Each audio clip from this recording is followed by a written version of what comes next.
Hey, good afternoon, everybody. Thank you for joining us on this special edition of According to Sacha podcast.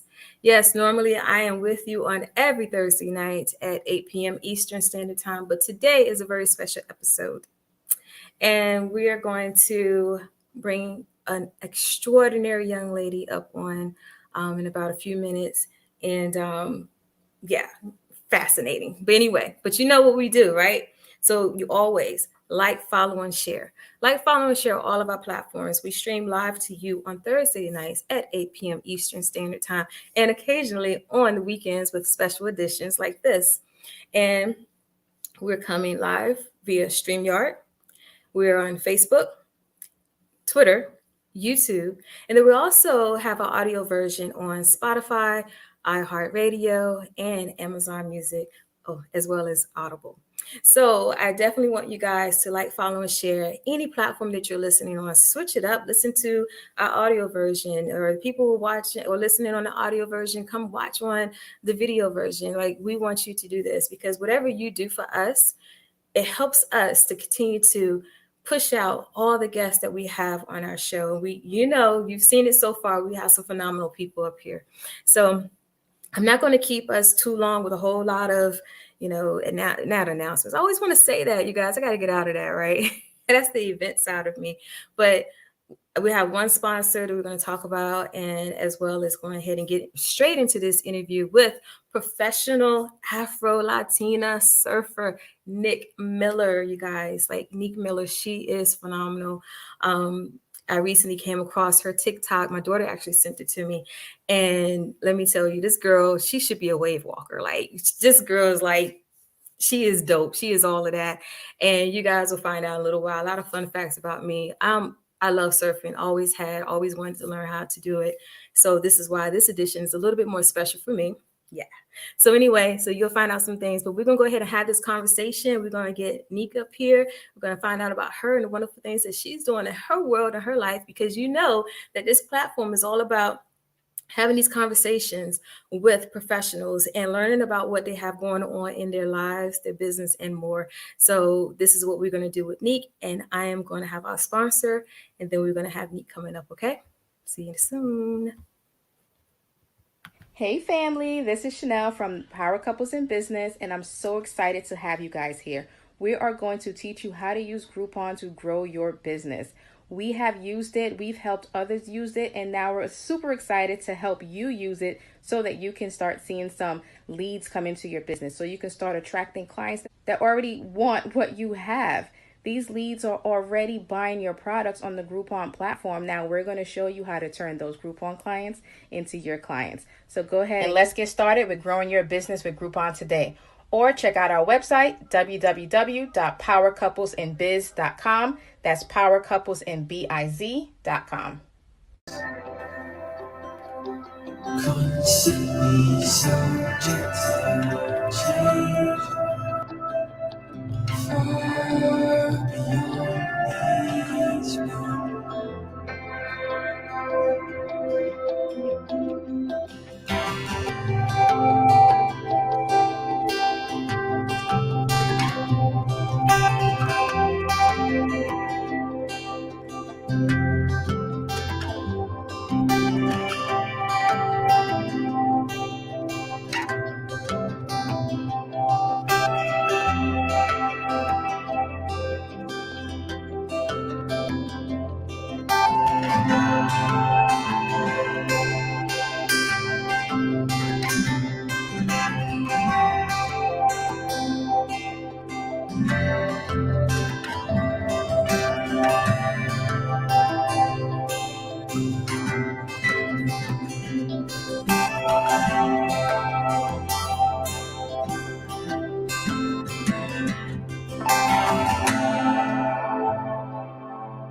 Softly the nights fade away,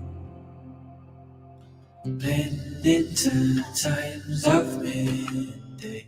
Seems slow but goes fast, just like an airplane.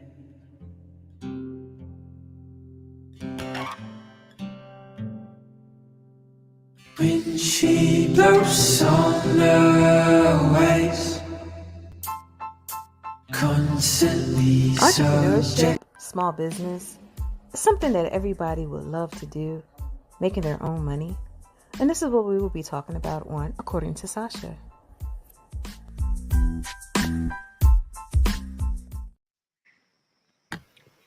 Hey, Nique. Hi, good How morning. you doing? How you I'm doing? really well. Thank you for having me. Oh, thank you for agreeing to come on the show. Thank you so much. You have everybody up here. I have people logging in. Hey, everybody. Um, I want to introduce to you guys Nique Miller. She's a professional Afro-Latina surfer. And as you can tell, this woman is phenomenal. So we're going to go into some questions. And you guys, what I always ask everybody, who is Nique Miller? So I apologize. I actually pronounce it Nique. Oh, I'm sorry, Um, Nika. no, it's totally fine. My full name is Dominique, but I'm half black, half Mexican, and I was raised on my Mexican side of the family. And Okay. my grandma used to call me Dominica, and then my family just started saying Nika.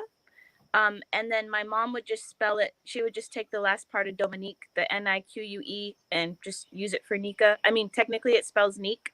Uh-huh. But yeah, I pronounce my name Nika or Dominique or yeah. All right. But Well, yeah. Thank you. um, and I'm sorry, what was the other? Oh, How the did I? question. What? So you did share with us a part of who Nika Miller is. So just a little bit know. Let us know a little bit about like who you are, like who makes up Nika.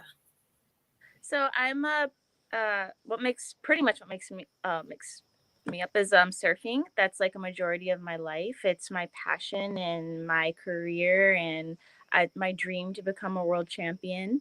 But like I said before, I'm half black, half Mexican, and it's very important to me that I represent both sides. I know I look a little bit more predominantly black, but to me, I'm equal of both, and I think it's very important in the surf industry because there's not a lot of representation for black or Hispanic or just minority surfers in general. So I really want to like open the doors and just shine a light that, surfing is for everybody no matter what you look like. It's not a predominantly white sport. No offense to anybody, but that's how it gets portrayed in media and magazines and TV. So it's just kind of my mission to just break down these stereotypes and just also do what I love and just spread positivity and live out my dreams.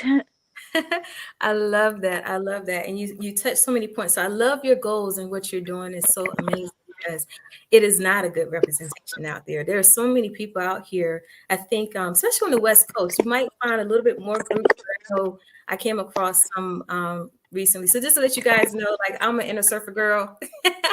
I've always wanted to learn how to surf, you guys. I had an opportunity, a brief opportunity to learn when I was a teenager, but that didn't come through. But at the same time, I've always had the love for it.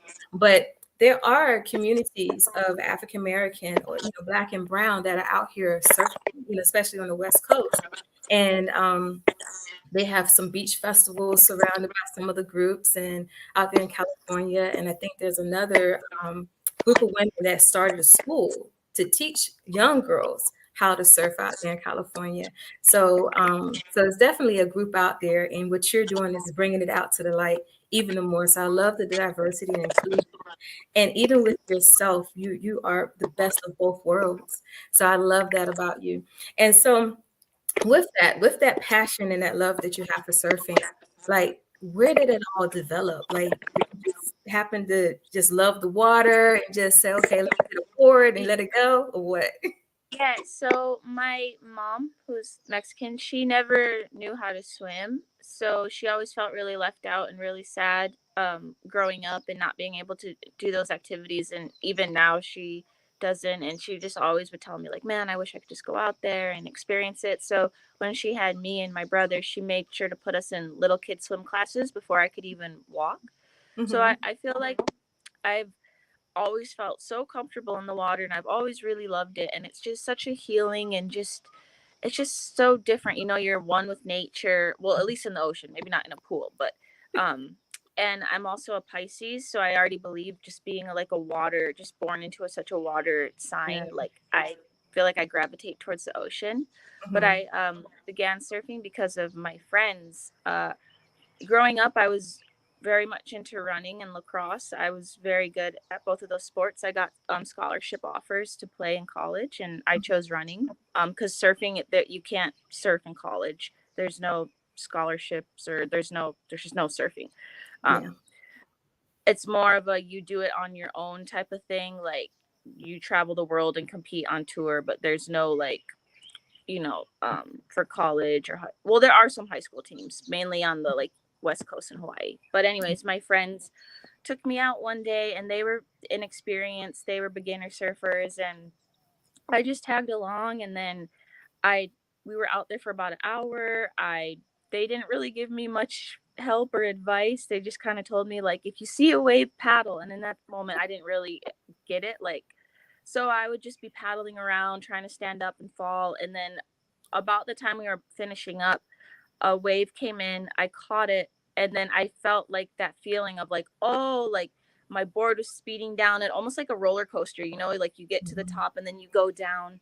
And I stood up for like maybe a second or two and I fell, but I just remember thinking like this is what surfing is. Like, okay, now I'm like I want to do it and get better. And I've always been very competitive, and Mhm. when there's something that I love, I want to be the best at it. So then I just kept going out and going out. Even though my friends, they were kind of just casual surfers, but it was something that I just gravitated towards and I loved. And it's something that you can do on your own. You don't necessarily need to be with friends. Mhm. And you can always make friends when you're out there in the ocean. And then, like I said, you get to experience nature and Yeah. just so beautiful. And it's a very great low impact exercise, like Mhm. unlike running where it's constant pounding on your legs and joints on the cement. Mhm. Surfing, the water is very like low impact, so it's a lot easier on your body. And yeah, I love it so much. That is wonderful. I'm just listening to you talk, and just to kind of let people know, like what she's saying about that water is you do feel like you're one with it. I actually went surfing last year. I learned how to surf last year. I visited Hawaii, and like I said, I've always wanted to learn how to surf, but I was like, where's the best place to learn, right? Where I originated from. So I learned in Hawaii, and it was a lot of fun. It was a lot more than what I thought it would be because we had to paddle. And so I Hmm. was like kind of exhausted a little bit. So I can see where you mean, like, being that was running at one point that helped with your endurance as well. And but you guys, I got on the wave and all I could do, I couldn't really like stand up the first time. But to feel that water hitting you and everything, it was a very wonderful experience.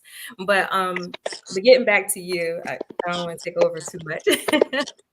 But but yeah, so with your passion and your love, and like when you're watching, just like when you're watching the video just now for the intro, when you watch yourself, what do you think? Like, does it motivate you even more to do more, or just builds up that passion even more when you watch your own self?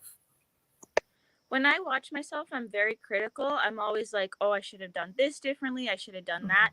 I think that's one thing that people always ask me about, like how to improve on their surfing is I Mhm. always recommend watching videos if you ever get an opportunity to get because photos can be such kind of like a lie in a way. Like maybe you do this great move and then instantly you fall, but the photographer just caught that perfect moment. Oh, Like right. photos can capture just perfect moments, but videos you see everything. So when I see videos of myself, like I enjoy it, but I'm also learning. I'm always using it as a tool to see what I could do differently on the wave. Like maybe I should have went for the wave after or whatever. But I Mhm. always tell people too, like you should, if you have the opportunity to get videos and if you're passionate and want to continue your surfing, you should use that as a tool to help yourself learn and even watch other people's surf videos. When I first started, I would watch a lot of just like pro surfers. And even when I first started too, the way I got better, one thing that you touched on was taking a lesson. And I definitely recommend for Mhm. anyone that wants to learn to surf to take a lesson. It can be very dangerous, but not only for yourself, but for other surfers just to go out there with a board and not know what you're doing. Like, I know it's a little bit cheaper just to rent a board for $10 and take a lesson for maybe 100, but you'll get so much more out of it. Mhm. I wish I would have taken a lesson. I think my surf, I would have just skipped a bunch of steps, like it took me about 2-3 years to really get to where I wanted to be, but taking lessons and having a coach, I probably would have gotten that in like 6 months. Yeah. But also these longboards are so big, they can be dangerous when if you don't know how to control them and it hits somebody. I've gotten hit multiple times, Mhm. times where I've had serious injuries and had to go to the hospital. But anyways, like, yeah, I always recommend taking a surf lesson, watching videos, all that stuff if you want to get better. But yeah, for me, I try to get as many videos as possible just so that I can always improve. Because like I said, my dream one day is to be a world champion, and Yeah. I can only do that by continuing to better myself and get stronger. And yeah. Yeah. So I got some questions for that's wonderful. I have some questions out here that people are sharing. Bring up one on the screen. Brandy's asking, what class swimmer are you? What What class I'm not. swimmer? So I'll be the first to admit I'm no Michael Phelps. I know I'm not going to be qualifying for the Olympics in swimming at all. I'm a good enough swimmer so that I can swim in rough surf and swim, but like I've never really done a swim race. I did some in middle school, but honestly, I couldn't tell you what class of swimmer I am. I would say above intermediate, I suppose. But like I said, I'm not going to be doing no Olympic trials swimming. Yeah. My main focus is just surfing. But I feel like for me, longboarding, I don't know if you noticed, but normally I don't wear a leash. I was So gonna ask. you have a greater chance of losing your board, and when you lose the board, lots of times the waves will take it in, so you have to be able to swim to get it. And Mhm. lots of times you have to swim through the waves to get it. So I would say I'm a pretty good swimmer where I feel confident in big waves. If I lose my board, I can swim to it and not panic and get it, and I can, you know backstroke, do your normal freestyle. I can't do a breaststroke, but you know what I mean, like, or the Yeah. butterfly. So Yeah. Just if like that's what just get out there, get to that board, swim to survive. yeah, I would say that I'm a very confident swimmer, but I couldn't Mhm. tell you what class, and I couldn't tell you my time in like a 50 free or anything like that. Yeah. Oh, perfect. So I have actually my daughter is up here. Let me put a question up here. My daughter Kiari, she actually went surfing with me last year too. And so she says, what advice would you give to someone who is scared of the water or scared of drowning, but they want to learn how to surf or they want to do more surfing? So I would a lot of surf schools in Hawaii won't take you out if you don't know how to swim, but a lot of people still will. There's definitely spots that, like, for example, if you ever go to Waikiki and you take a lesson, I would recommend probably Moku Surf Shop, because they take most of their lessons to Baby Queens, and Baby Queens, the water is no higher than your shoulder. So if you were to fall down, you could stand up. Okay. Um, so I would say, I mean, I've seen some people wear life jackets. I never recommend it when taking a lesson, because say you fall off your board and someone is coming at you with a life Mm, jacket, you're not going to be able to swim under to avoid getting hit by the board. right. Um, Okay. I mean, I would definitely recommend taking swimming classes to build your confidence Mhm. as swimming in the ocean. And then I would try to ask around, if you do take a surf lesson, like, how far out do we go? How deep is the water? Is there any way we can do it? Anytime you can take a lesson closer to shore, generally the water is going to be less deep. Mhm. So I would recommend doing that. Just trying to ask the surf schools, or whoever you're taking a lesson with, just ask if that's an option. Yeah. But I would definitely say swimming, and then just trying to just push yourself to go out in the water deeper and deeper, just to build that confidence. Even if Wow. you're not swimming, even if you're just like walking out into it, or Yeah. get on Yeah. boats or get on canoes or do stand up paddle, just get on a stand up paddle and paddle around. Just try to build your confidence. That's amazing. That's a very good advice.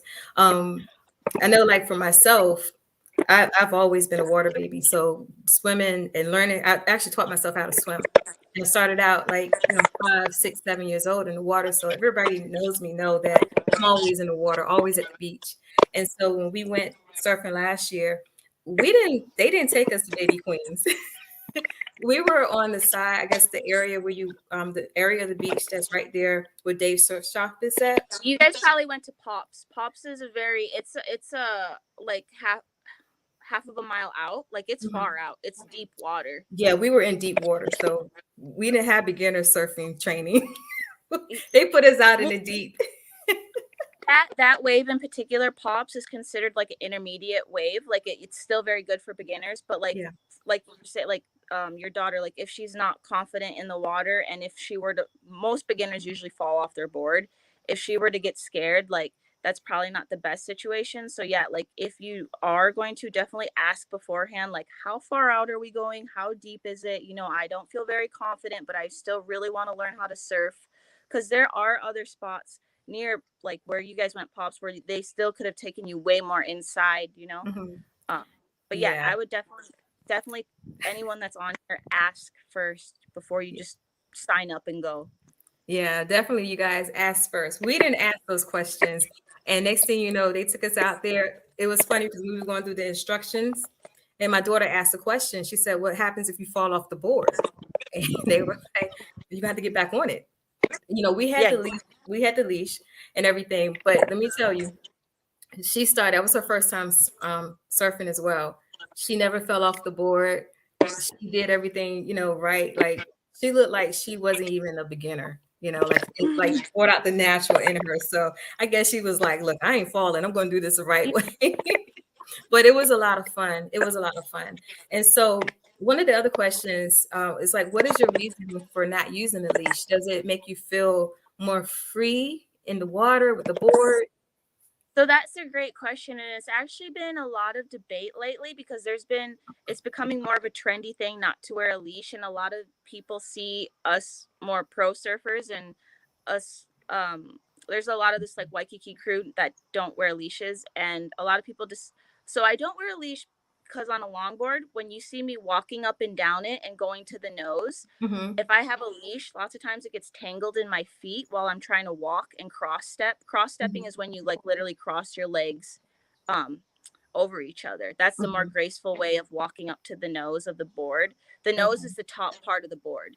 And on a longboarder such as me who uses a longer board, and longboarders in general, that's our end goal, is to be able to walk to the end of the board, hang 10. Hang 10 is when you have both of your feet on the edge of the board, and it's very Hmm. difficult to do because you first have to be like having your board levitate perfectly on the wave so that you can balance all your weight on the tip of the board.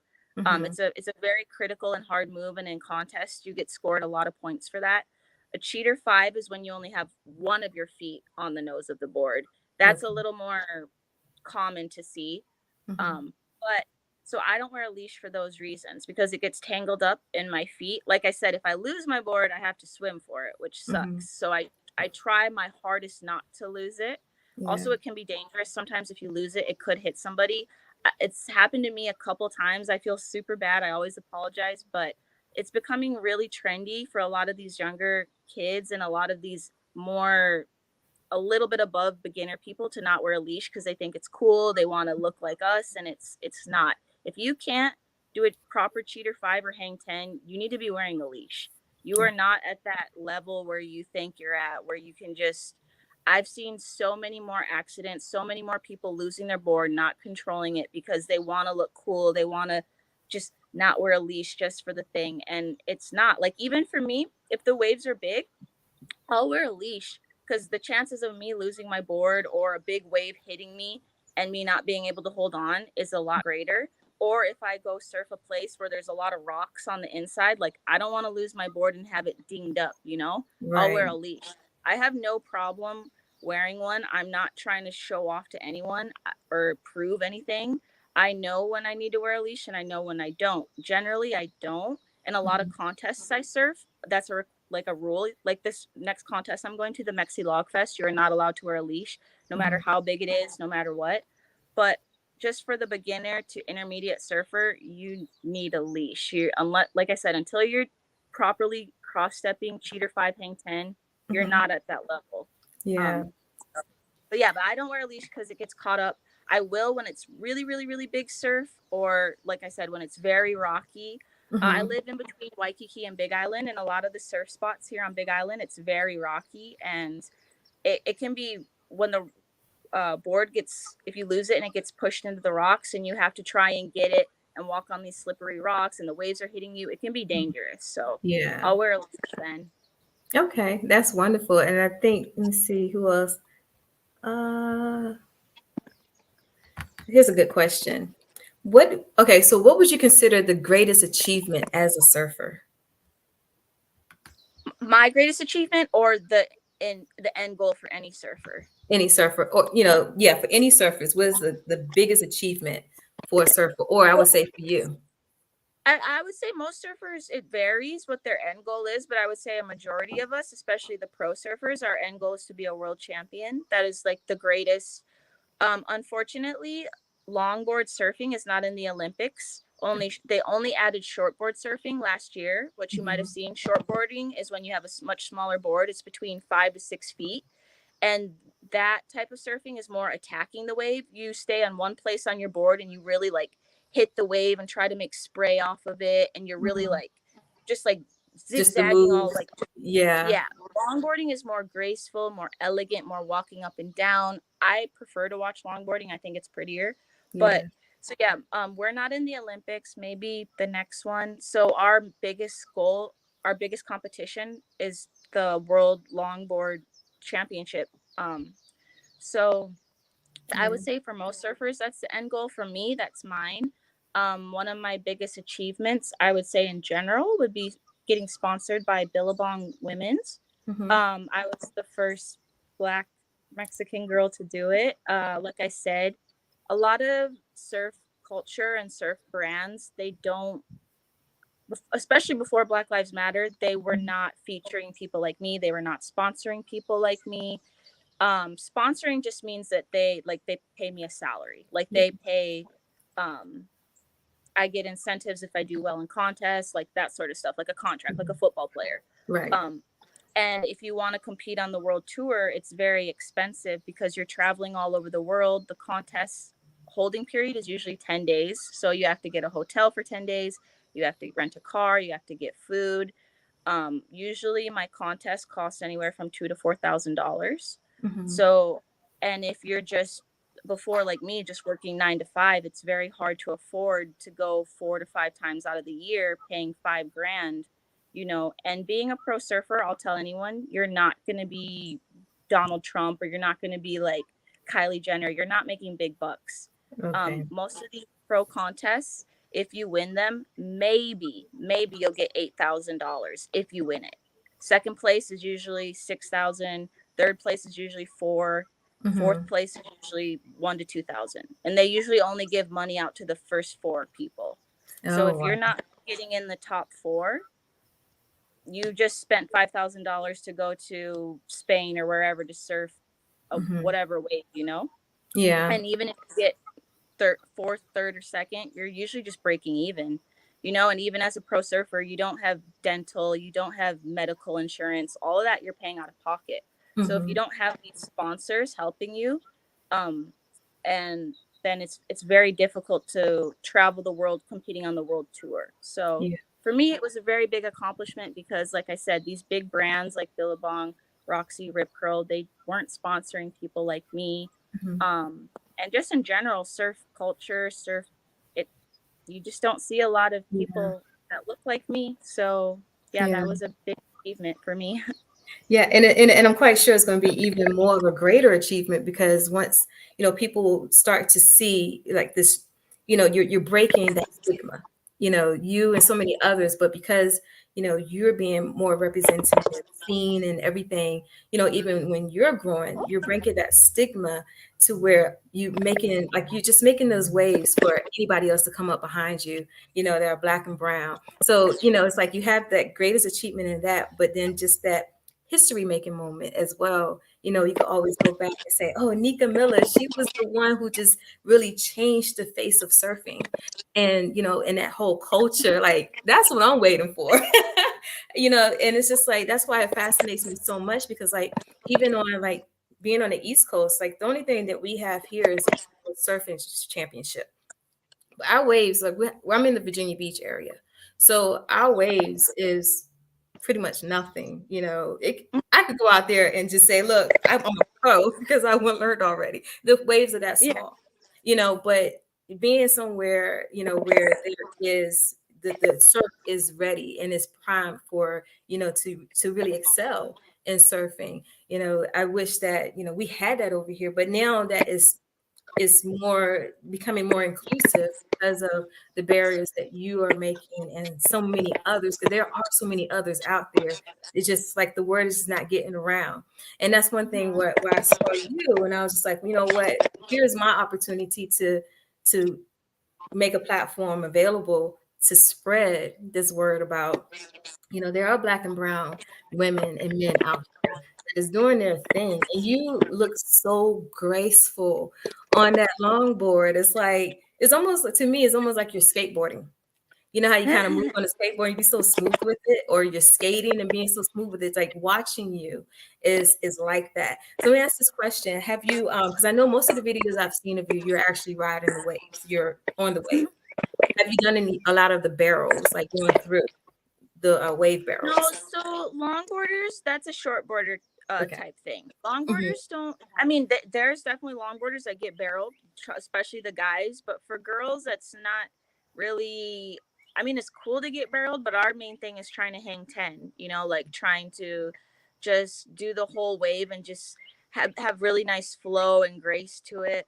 Mhm. Um, I've gotten barreled a couple of times on a short board, but it's, I mean, it's for me it's okay. I Some Yeah. people, that's all they want, they just hunt for the barrel, like that's all they seek out. Mhm. But but I've gotten it, and it's definitely a really huge thing, but for longboarding, not so much. Yeah, yeah, yeah. I love the longboarding too. So it's like you when you're watching it, and you guys definitely follow her. She's on TikTok, she's on Instagram. You can follow her on YouTube as well. When you're out there doing that, it's like you are with that board, like you're one with the water. And one of the things I learned out there was about, even in what they call Moana, and just Mhm. being in that whole flow of having that synergy with nature and water like that.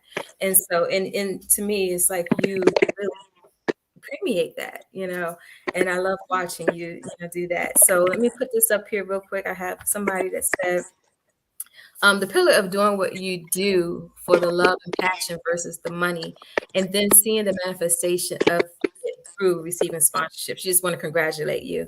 That's fabulous. And she said, congratulations, keep pushing. And we're here for Thank you. you. We're rooting for you to continue to be that trendsetter and continue to do everything that you're doing.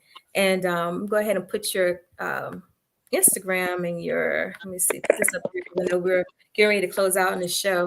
But you guys, like I said, she is on Instagram. She's on TikTok. Definitely follow her. It's Nique. You see the spelling of it, _Miller on both platforms. And like I said, she's on YouTube as well. And so I don't think we have any other questions out here. But for final words, is there any advice? Oh, actually, let me ask this question before I go.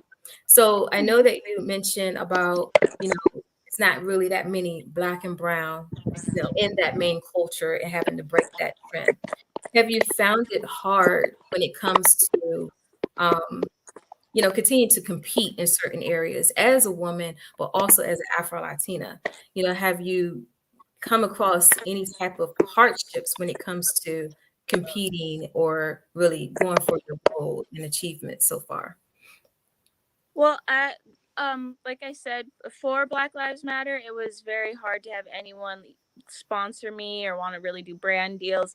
And even now that Black Lives Matter is kind of trending down, I feel like people are like, okay, we got that out of our system. We can go back to normal. We don't have to keep pushing diversity and keep, oh, I want to hear your story. Like, it's kind of sad, and it kind of is frustrating. And I there are a decent amount of brown and black surfers, especially in Hawaii. There's so many Hawaiian surfers that do not get the credit and do not get the sponsorship or the recognition that they should, especially because surfing is a Hawaiian and Polynesian sport.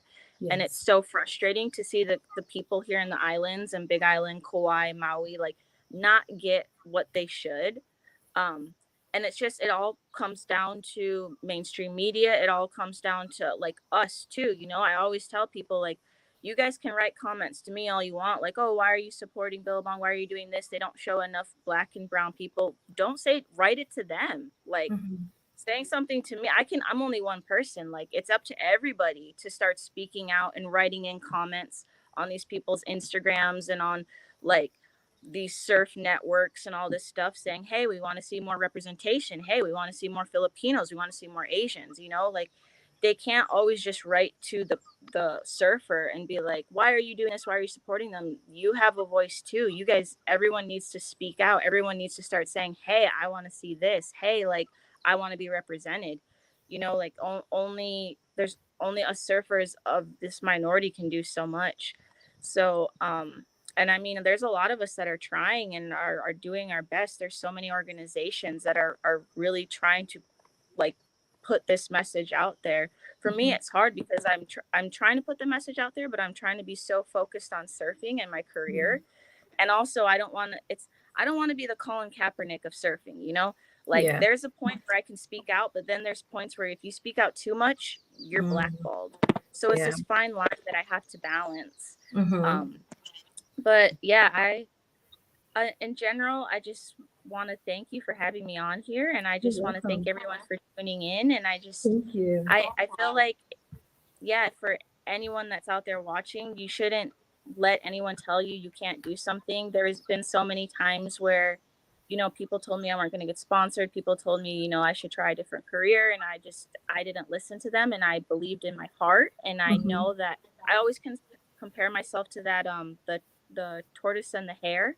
Like, Mhm. yeah, maybe some of these rabbits, you know, are out here getting what they want ASAP, getting, but I'm the little turtle. Like, it's gonna take me a while, but I'm gonna get there at the end, Yeah. you know? Like, and I'm gonna beat you. Like, it's gonna take probably a lot longer for me, and my whole life it has for anything I wanted, but I fully believe in myself, and I'm grateful for my family and their support and them always believing in me, and my community in Waikiki and in Hawaii and the islands. Everyone is so supportive, so I'm Mhm. grateful for that.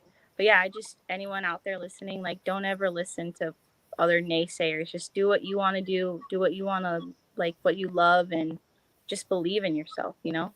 Awesome, awesome. Well, your community has grown even here too. So you have my support. I know my daughter's chiming in, and everybody else is watching. I'm quite sure they're gonna be rooting for you as well. So thank you so Thank you. much for being here with us. And just be stand by and go ahead and close out the show with everybody. Um, and I'll be right back with you, Nique. Hold on 1 second. Um, thank you guys so much for tuning in tonight. Today, with the According to Sasha podcast. Like, you know, this is what we do. This is what the platform is all about. You know, bringing up new things out here. People are doing some phenomenal things, you guys. So that's what we're doing here. We're highlighting it out. I'm gonna give a shout out to my daughter. They don't know I'm doing this, but here we go. This is our instructor when we was in Hawaii, as well as this is us right in front of the board. So yes, we were our little surfer girls out there at that time. I know my daughter's gonna get me, but she got it. And so thank y'all so much for tuning in. I don't have a lot of things for today, but I just want to thank y'all for tuning in. We'll be back tomorrow at 11 a.m. Eastern Standard Time with Pele Hunkin. She is a phenomenal woman, so we'll be with her tomorrow. And thank you so much, you guys, for joining us. You know what to do: like, follow, and share. Definitely this episode, like, follow, and share. We want to get this word out. You know, let's be a part of this movement, you guys, in the best way we can. If we're not going to hit the board, let's go ahead and hit the social media and just share it, just get it out there, you guys. Follow Nique, and yeah, make sure you command your day and be great, you guys, in everything you do. Thank you.